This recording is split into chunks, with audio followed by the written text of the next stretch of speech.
Let's say the Ghost Cats had a party. Yeah. What kind of food would they serve, and what kind of party favors would they give out? I just want to first say that I felt like you stole a lot of my questions, and I don't like that.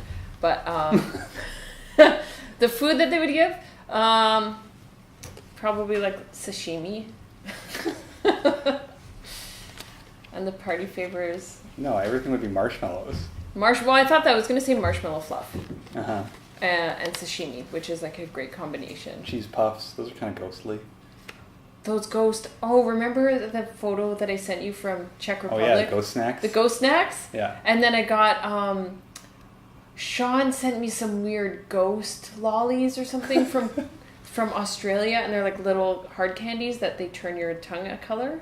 So they would probably have that.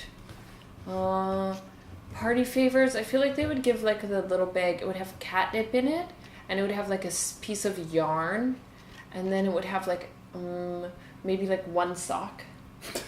That's pretty good, yeah. And like a pen with no lid. The kind of things that you find when you're like, you clean out under the oven and you have cats, and then you're like, oh my god, I have like 40 million pens and like weird like detritus. Maybe like one of those furry mice that cats like. Okay, so do you have any other questions, Arinn? Yes. If ghost cats were a dessert, what would they be? I mean, I just wanted, because you just asked Lemon me. meringue. Lemon meringue, that's good. It's very fluffy, ghostly. It actually tastes good. Yeah. You know, when we're talking about marshmallow fluff, I don't know if that's Well, I mean, maybe good. you could make like a key lime kind of thing because it's green, right? The green glow. Yeah. I like it. Yeah. Okay. A real question. If someone didn't love ghost cats, could you date them?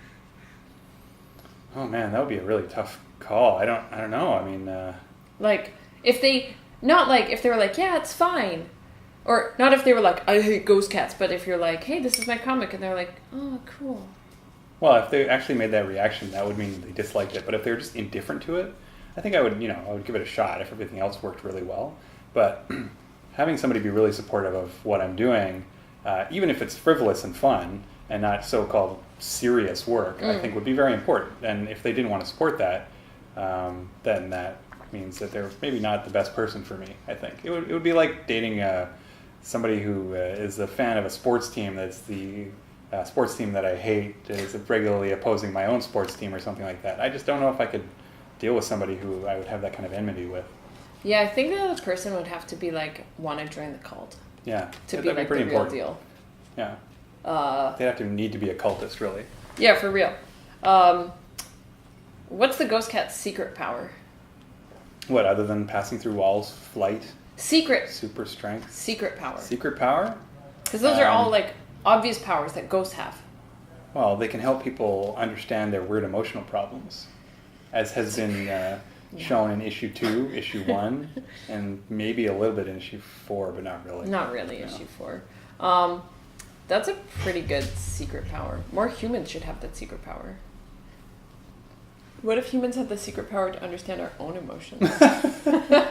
Well, then life would just be too easy. They wouldn't have to do, therapeutic things like comics about ghostly cats, I guess.